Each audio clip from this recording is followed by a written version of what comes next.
గత 2 వారాలుగా తెలుగు రాష్ట్రాల్లో చికెన్ ప్రియుల్ని బర్డ్ ఫ్లూ అయితే భయపెడుతూనే ఉంది. బర్డ్ ఫ్లూ ఎప్పుడెప్పుడు పోతుందా? చికెన్ ఎప్పుడెప్పుడు తిందామా అని చికెన్ లవర్స్ ఆతృత పడుతున్నారనడంలో ఎలాంటి అతిశయోక్తి కూడా లేదు.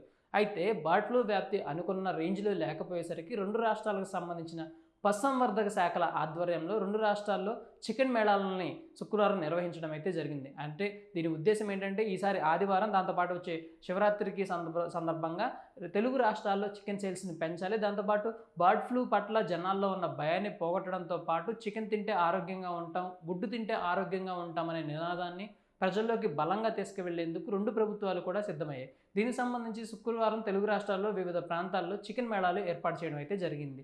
ఫ్రీగా చికెన్, ఫ్రీగా గుడ్డు ఇస్తామనేసరికి జనాలంతా భారీగా ఎగబడ్డారు. దీనికి సంబంధించిన వీడియోలు ఇప్పుడు వైరల్‌గా మారిపోతున్నాయి. గుంటూరులో ఏర్పాటు చేసిన చికెన్ మేళాకి జనాలు క్యూ కట్టారు. ఏకంగా కిలోమీటర్ల మేర బారులు తీరారు. చికెన్ మేళా ఏర్పాటు చేసిన గ్రౌండ్ వద్దకు వచ్చి ప్లేట్లు పట్టుకొని మరీ చికెన్ కోసం ఎగబడ్డారు.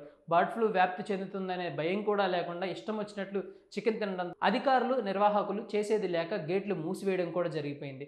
అసలు జనాలు ఇంతమంది వస్తారని ప్రభుత్వం కూడా అంచనా వేయలేకపోయింది. దాదాపు 2000 మంది నుంచి 3000 మంది వరకు రావడంతో అధికారులు ఆశ్చర్యపోయారు. అసలు 500 మంది కూడా రారనుకుంటున్న తరుణంలో జనాలకి చికెన్ పట్ల ఇంత ప్రేమ ఉందని ప్రభుత్వానికి ఇప్పుడే తెలిసిందని చెప్పి సదరు శాఖ అధికారులు అయితే చెప్పడం జరుగుతుంది. దాంతోపాటు ఉప్పల్లో ఏర్పాటు చేసిన చికెన్ మేళాకు కూడా భారీగానే స్పందన వచ్చింది. చికెన్ పట్ల జనాల్లో ఎలాంటి భయం లేదని, బర్డ్ ఫ్లూ అంటే పెద్దగా పట్టించుకోబోమని చెప్పేసి జనాలు కూడా చెప్తూ ఉన్నారు.